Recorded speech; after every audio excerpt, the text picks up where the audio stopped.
Bonjour à toutes et à tous et bienvenue sur la chaîne YouTube du Club Canin et du Cadog.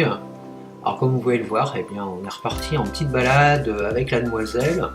Donc le paysage, vous avez vu, ça c'est fantastique. Magnifique fin de mars, 29 mars, avec un temps comme ça, c'est absolument génial. C'est le printemps, c'est super. Par contre, eh bien, le printemps, ça signifie aussi le retour des puces et des tiques. Donc on va en parler là vite fait, je reviendrai dessus de façon plus longue, mais j'ai quasiment plus de batterie sur le portable, donc la vidéo va pas durer très longtemps. Alors les puces et les tiques, eh ben voilà, le printemps est là et elles pullulent. Alors méfiez-vous dans les herbes hautes et forêts, c'est le lieu de prédilection pour ces petites bestioles. Il faut surtout pas prendre ça à la légère. Alors après, il existe plusieurs systèmes pour protéger les chiens contre les puces et les tiques.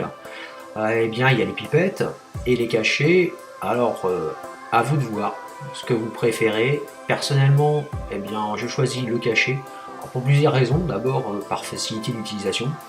Vous mettez un petit peu de vache qui rit au pire sur le cachet, vous le donnez à votre chien. Et votre chien va avaler ça avec gourmandise, il adore la vache qui rit. La protection est plutôt pas mal. Après les pipettes, eh ben, l'inconvénient c'est qu'il faut vraiment retirer, écarter le poil du chien, mettre la pipette vraiment sous l'épiderme et appuyer pour vider la pipette. Et là c'est pas forcément facile. En plus si vous avez un chien qui bouge, c'est un petit peu galère.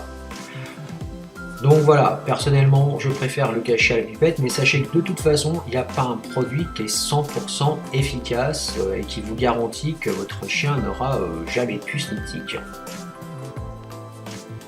Là, je rappelle la demoiselle parce que il y a une petite route. Bon, il n'y a pas de voiture généralement, mais bon, la prudence est toujours de mise.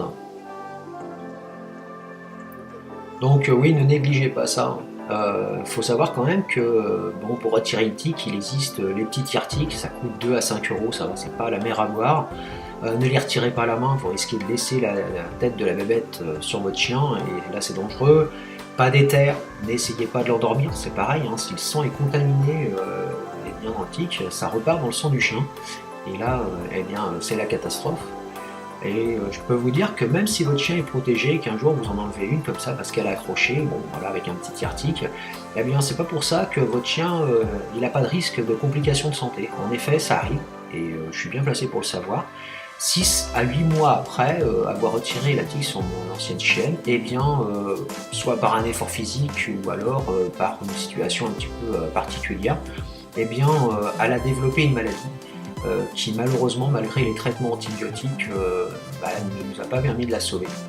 Donc je tenais absolument à faire cette vidéo très courte là-dessus. On y reviendra, je vous l'ai dit, plus en détail. Mais voilà, protégez bien vos toutous, papouillez-les votre chien à chaque retour de balade, 2 heures après et le lendemain pour vraiment vérifier, parce que vous voyez la demoiselle elle était protégée, ça l'a empêché d'en avoir une sur elle l'autre jour. Voilà, écoutez, je laisse cette petite vidéo se terminer, je vous dis à très bientôt pour une nouvelle fiche et de nouvelles choses sur le chien. Ciao ciao.